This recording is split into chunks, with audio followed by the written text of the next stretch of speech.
Dios les bendiga, queridos hermanos. Quiero que reflexionemos el día de hoy en el gran intercambio. Quiero que me acompañen en oración y nos dirijamos al Padre, eterno y soberano Dios. Hoy venimos delante de ti con corazones contrictos, con corazones humillados, porque nos has permitido ver que en la cruz no solo nos diste salvación del infierno, sino que ahí manifestaste plenamente tu justicia y tu gracia. Ahí en la cruz, donde tú depositaste la copa de tu ira, la que yo debía de beber por causa de mi pecado, por causa de mi transgresión, y la derramaste sobre el justo y sobre el perfecto, sobre Cristo Jesús. Tú no pasaste por alto nuestros pecados ni los olvidaste, sino que el pago completo por ello fue derramado sobre tu Hijo amado.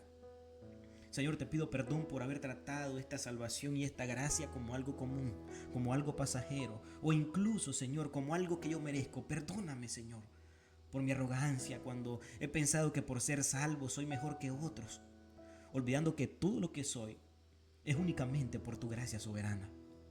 Recuérdame cada día, Señor, tu glorioso evangelio que costó la sangre, que costó la ira derramada, que costó el peso completo de tu justo juicio sobre Cristo Jesús en mi lugar. Hazme vivir a la luz de ese evangelio, Señor. Ayúdame a reflejar esta gracia con humildad, con mansedumbre, Señor, con piedad, con amor genuino, y permite que otros no vean en mí justicia alguna, Señor. Señor, justicia perfecta que es de Cristo obrando en mi ser. A ti sea la gloria, a ti sea todos los méritos en Cristo Jesús por los siglos de los siglos. Amén.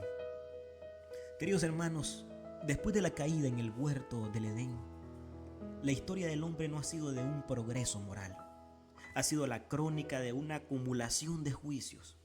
En nuestra rebelión hemos estado llenando una copa, pero no de bendiciones, hermanos, sino de maldiciones. Esa copa es el cáliz que se ha colmado de la ira santa de Dios por el pecado cometido contra su infinita majestad y contra su infinita santidad. Nuestro problema fundamental no es simplemente que no podemos llegar a ser buenos o que no podemos llegar a ser perfectos. Es que hemos fallado al alcanzar el blanco absoluto de la santidad de Dios. A lo largo de los siglos, esa copa de la ira se llena hasta el punto en que la justicia exigía que alguien consumiera esa copa. Sin embargo, tú y yo solo añadimos más veneno a ese cáliz con nuestra desobediencia diaria.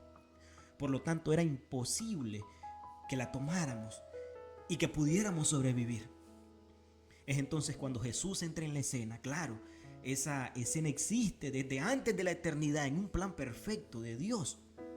Él siendo Dios, perfecto en todo, sin mancha de pecado, pudo sostener esa copa en sus manos.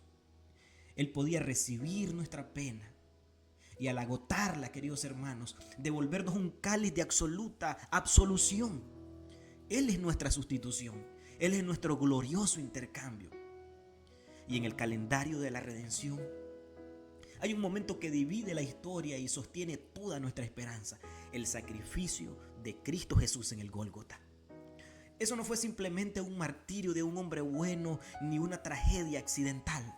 Fue un acto judicial y amoroso en el que la justicia infinita de Dios y su misericordia, esa misericordia inescrutable, se abrazaron. Hoy reflexionamos, hermanos, sobre el misterio de la sustitución penal. El día en que el Hijo bebió hasta la última gota de la copa que nosotros mismos habíamos llenado.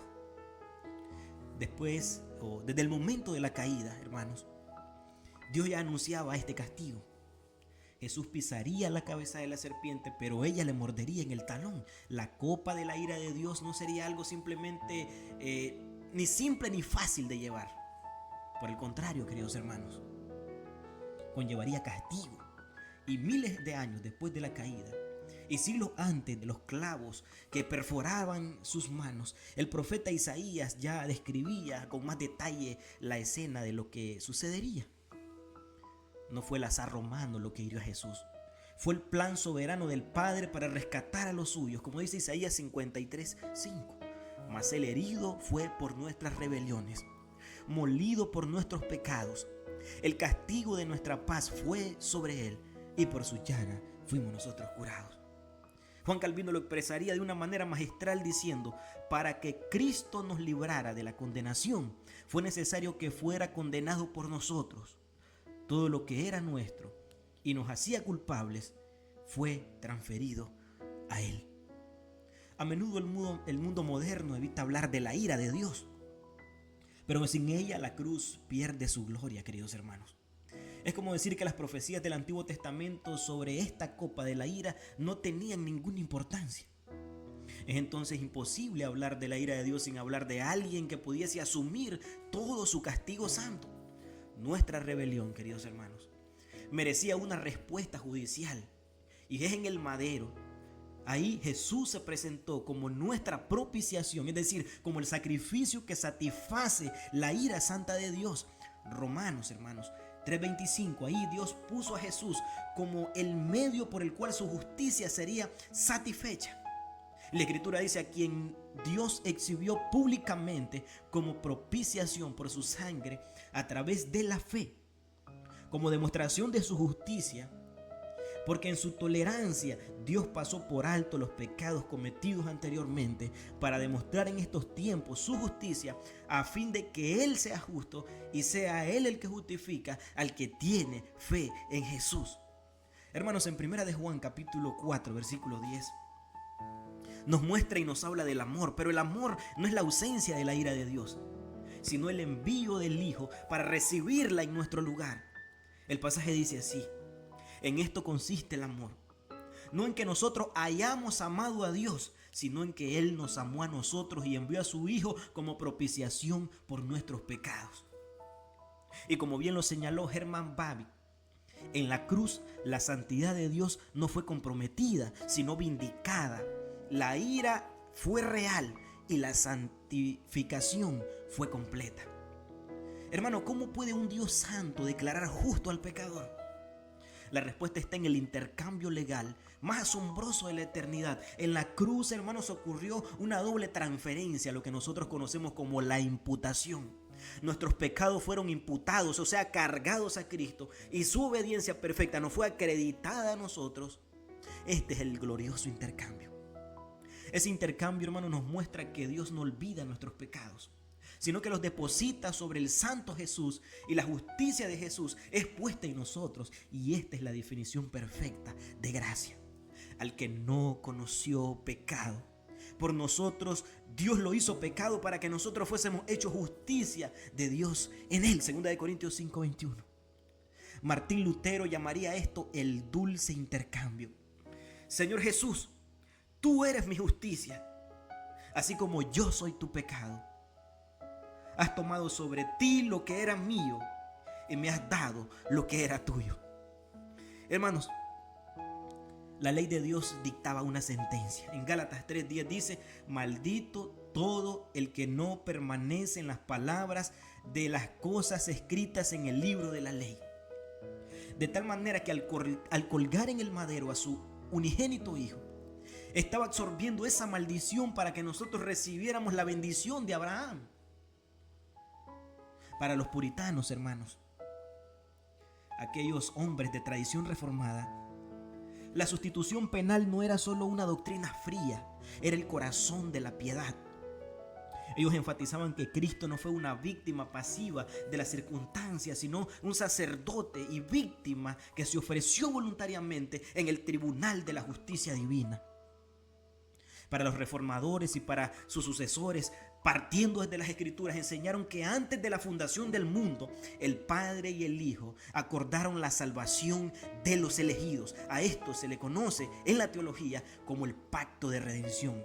El Hijo se comprometió a ser nuestro fiador, y como lo diría John Owen, el príncipe de los puritanos, él explicaba que la muerte de Cristo no solo hizo que la salvación fuese posible, sino que realmente la aseguró. Él dice: Cristo no murió para que Dios pudiera perdonar si quería, sino para que Dios fuera justo al perdonar a los pecadores. La justicia de Dios fue satisfecha, no simplemente suspendida.